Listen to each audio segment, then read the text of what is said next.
Hello and welcome back to our coverage for the UN climate talks here in Tianjin, China. I'm delighted to say that I've been joined by Medeiros from Greenpeace International. Michelle, you're an American living in China, and we've heard a lot about the importance of America and China at these talks. I thought maybe the first thing we'd start with is just your impressions of being here. Yeah, it's been incredibly fascinating. It's been an amazing gift to get to come and live in China. As an American, you always hear us blaming China for so much. And then you come to China and you're like, well, wait a minute. Like, I hear low carbon development every day, and, I see actions being taken, and, they're actually moving and they're progressing. So that was really eye-opening. I think another thing is we always see them as a developing country, but you come here and when you're in a big city, you see a huge developed city, and it's very similar to being in the U.S. But then you get out to the countryside and you realize that actually there's still quite a lot of development that needs to be done. So it's been quite interesting. And when you see the development that is occurring in the cities, it's absolutely it's incredible. It's difficult to explain. Like you never see one apartment block going up. You see 8 in a row, and they're huge. And you come to a conference centre like this, and it's absolutely massive. And you get the impression that if this country puts it into achieving something, it's going to do it on an unbelievable scale. And so when it comes to renewable energy, and when it comes to kind of the future of climate change, what are the implications? Like, why is China important? Well, I think there's a couple different things. If you look at China, you've got a system that's in place where the government can pretty much assess something and then mandate quite a lot. So they're looking at this vision. So there's this long-term vision in place. So the 11th Fifth-Year Plan basically says we're going on this trajectory for a low-carbon pathway. And then they have these check-in points. They have these review periods. And the U.S. has review periods, and they're like, we're not really hitting our targets, and that's about it. And in China, you get this 13-point action plan of like, we haven't hit our targets, and this is what we're going to do, and this is what we expect everyone to do about it. So in that sense, there's, a lot of vision and a lot of direction and movement in that way to get to where they need to go. So I think that's a big difference that will really help them. And you're right, like where I live, I see buildings popping up left, right, and center, and within a couple of months they're up. And they're ready to go. So I think if you look at that from building wind turbines and solar panels, like the ability to build is just tremendous. And if you look at it from a building, apartment blocks or factories, it's equally scary, I guess. We had John Watts, who's the Guardian environment correspondent for Asia, on the show yesterday, and he was saying that he thinks that China will either save the planet or destroy it, and it has the potential to take it one of two ways. He seemed kind of maybe cautiously optimistic is a positive way of putting it, but he said that the trends were going in the wrong direction. Consumption was increasing here, and they're following an unsustainable development pathway that has already been seen in the West. Is that the impression you get? Absolutely. When I first arrived, I was a bit scared. I saw shopping malls everywhere, Starbucks on every corner. I'm like, oh my God, am I back in New York City? Because it really replicates that. And I think a lot of the problem is the U.S. has set this model up of wealth and consumption that the rest of the world is supposed to be. Like, if you're poor, what better to do than to look to a country that's rich and say, I want to aspire to be like that. So there is a bit of that. But I guess for me, I see more hope than I am fearful. In the beginning, I was quite fearful. But, I see a country that hasn't fully developed, and yes, there are a lot of coal plants, but I also see, more renewable here than I've here back in the U.S. And, the targets that they've got on the table are for where they are and who they are quite good. What is somewhat surprising to me, and I guess a question that I have is, inside the negotiations that we're at, China could be this catalyst for change. They could be this amazing force.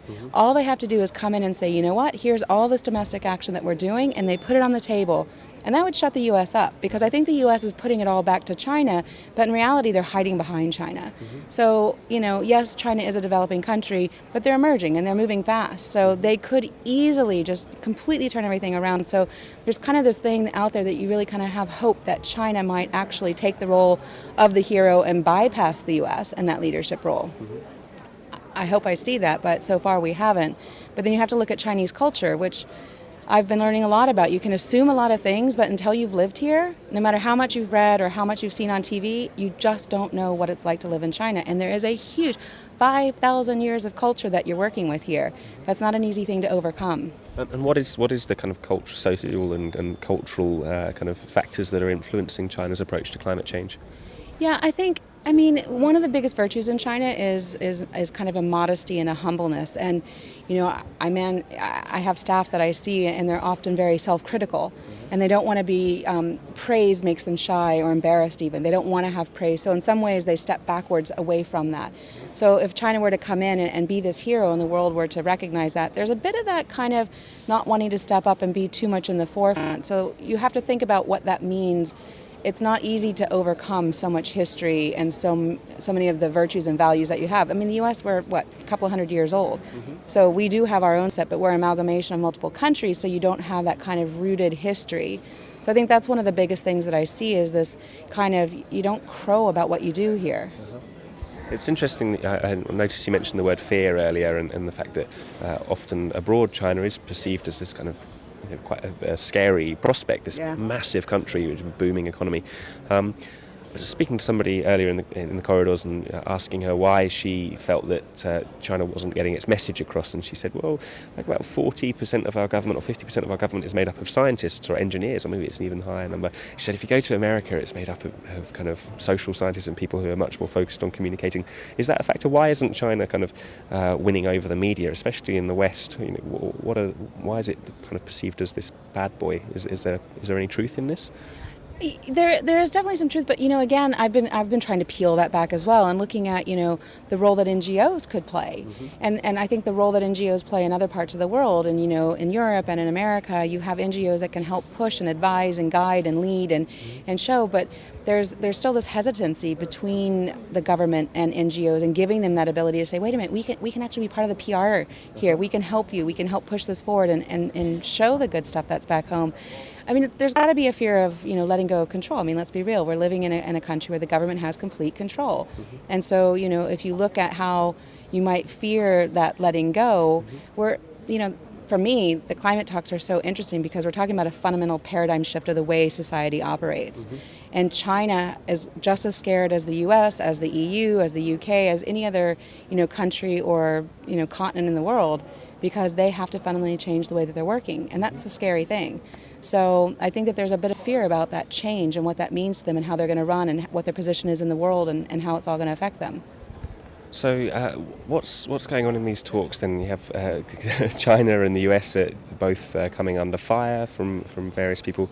As an American living here in China, what's your perception of what's been going on over the last week, and also after Copenhagen, where China came in for a lot of criticism, and I think it was stung by that quite badly. Yeah, I mean, I guess one of the things that, in listening to my delegation from the U.S. speak, it's constantly pushing it out there that, China needs to do all this stuff, but it's, I won't do anything until you do, which is really unfair because, China has agreed to the Copenhagen Accord. They have, made good measures, but the U.S. keeps pointing that finger and hiding. So what have they done? Like a 4% target? Like, what is that as a leader in the world? That's nothing. 4% of 1990 is absolutely ludicrous. But I think what's also very irritating is all the countries hiding behind the two, because you put the UN and China up there, and then you can ignore the EU's lack of inaction and lack of willingness to commit to 30%, which they can do. You ignore then Australia and what they're trying to do when they roll back on LULUCF. So you've got these two countries here, but what you've got is a whole middle tier behind them that are ducking it.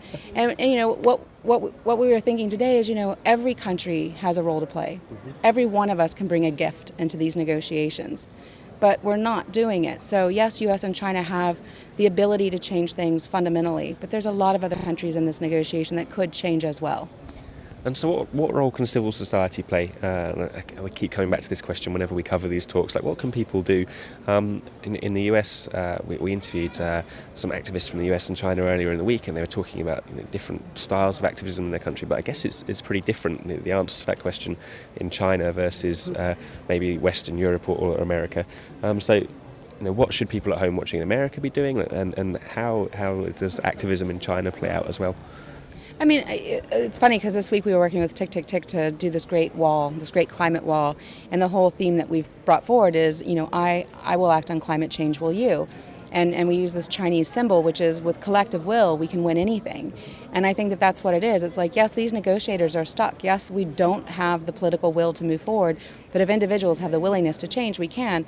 And it really is, I know people make fun of, changing a light bulb, what's that going to do?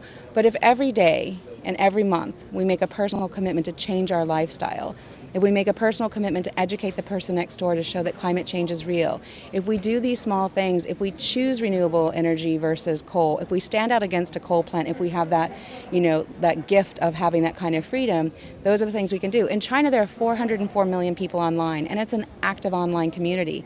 And they are doing things that they can do. They're reading information as much as they can. And we've been encouraging them to do simple things every day, because that's what's going to make this game change. And if we have that willingness and that collective will, then maybe we can force our politicians, both here in China and in the US and in the UK and wherever, to actually step up and represent us in these negotiations and not the corporate interests that really seem like they're behind it all.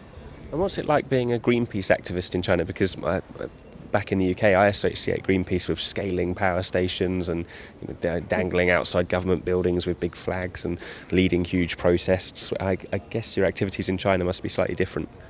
Yeah, definitely much different. And I have to say, I think that the staff in Greenpeace China are amazing, because they're really, just by working for us is, somewhat risky than it is working for somewhere else. And it is a personal commitment to be here. We always have to think about how will it work and what can we do. But there is still a lot that we can do. For example, this week we had an iceberg outside with a climate SOS banner and a polar bear on top, and it was the last iceberg, and it was a symbol to say, look, the ice is melting, we've had floods this week, we've had hurricanes in China, literally every week there is some sort of climate impact. So we can go out and bear witness, and that's the foundation of Greenpeace. It's finding these issues in the world and it's bringing them forward. With the oil spill in Dalian, we actually went down immediately and we caught the photos and we sent those out to the wires. We were able to bring experts in that told us what the real calculations of oil spilled were. So, we can still bear witness and we can still inform, and I think that's a very important role. So we can help the media get information out, we can bring experts in from around the world, and we can share the knowledge and try to move things forward. So we have to be careful, but I think that we've got the ability to still bear witness, and we can still influence policy. Our team is quite well respected in the government because we're solutions oriented. I mean, it's not like we're challenging the government because, we want them to do all these radical things. We want them to act on climate change, which affects every one of us, and we're bringing real solutions to them, and they're appreciative of that. And is that kind of a subtle difference between active in kind of China and Western governments, in kind of Western countries perhaps, that the activism tends to be more solutions focused and trying to support the government in terms of taking positive steps rather than necessarily being critical of actions that the government's taking that maybe aren't so good? Yeah, I think so. I mean, around the world we often work with governments, but what we can do is hold them to account when they don't really do what we want them to do. So for the UK, if they're not, being as progressive as we think that they should be and can be, of course we might take to more direct action to get the attention that we need to shake them up. And in China, it's definitely different. We are definitely much more, working with the government, trying to bring those solutions in and find policy solutions that work. We don't challenge in the same manners, but we still talk to them. We still challenge them to do better and do more. And so, what's your ideal outcome if you're hopeful and you're optimistic in 20 years' time or in 10 years' time? What role can China play both in these talks and in terms of on the global kind of stage to help solve the issue of climate change? I think that if you look at China and do a side-by-side comparison of the U.S., if you look at our investment in renewables in China, if you look at the domestic legislation in China, if you look at what the government's actually doing, you've got this pathway that's already there. What they need to do is be serious about it. They need to implement it down to the local level, because you have policy up here and solutions down here sometimes, and they can definitely implement a lot more. But the foundations are there. I mean, I think that what I would love to see is I would love for them to step up into this arena and just show up the U.S. Everyone's waiting for the U.S. to do something, but we don't have to wait for the U.S. We have lots of other leaders out there, and China could step into that role. I'd love to see China move fast away from coal, because they can, because they have the ability. And coal, I mean, we've all seen the skies here in Tianjin, and that's not coming from solar panels and wind farms. That's coming from coal. So I think that they could actually move much more aggressively away from coal, and I think that they should, be the ones that actually lay down that vision of a clean, green, peaceful future. Maybe that's a pleasant note to end it on, a hopeful and inspiring future in China. Michelle, thanks very much for joining us, Thank you. and I'll hand back to our studio in the UK.